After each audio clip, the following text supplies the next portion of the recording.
Hello everyone, আসসালামু আলাইকুম। আশা করি সবাই অনেক বেশি ভালো আছেন।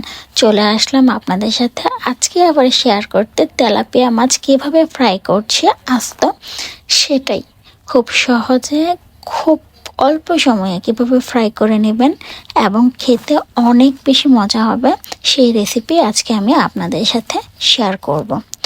শুরুতে আমি একটি বোল নিয়েছি, সেখানে 1 চামচ মরিচ গুঁড়ো, 1 চামচ হলুদ গুঁড়ো, 1 চামচ গরম মশলা গুঁড়ো, হাফ চামচ ধনিয়া গুঁড়ো, হাফ চামচ আদা বাটা, 1 চামচ টমেটো কেচাপ, পরিমাণ মতো লবণ এবং হাফ টুকরো লেবুর রস দিয়ে এটাকে খুব ভালোভাবে চামচের সাহায্যে মিশিয়ে নেব।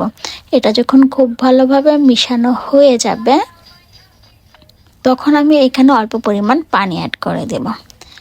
এবার আগে থেকে যে মাছটাকে কেটে রেখেছিলাম ধুয়ে পরিষ্কার করে, সেই মাছটাকে আমি পুরো মশলা দিয়ে মাখিয়ে নেব।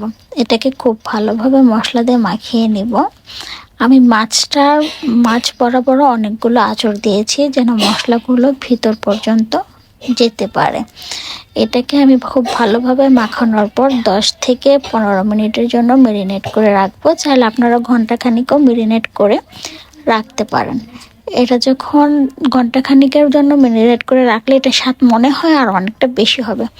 15 মিনিট মেরিনেট করার পর এটাকে আমি এবার চুলায় দিয়ে দিচ্ছি। শুরুতে চুলার আঁচটাকে আমি হিট করে রেখেছিলাম একদম হাই হিটে, তারপর চুলার আঁচটাকে কমিয়ে দিয়েছি এবং উপর দিক দিয়ে মাছের উপর আমি সাইডের তেলগুলোকে উপর দিক দিয়ে দিয়ে দিচ্ছি।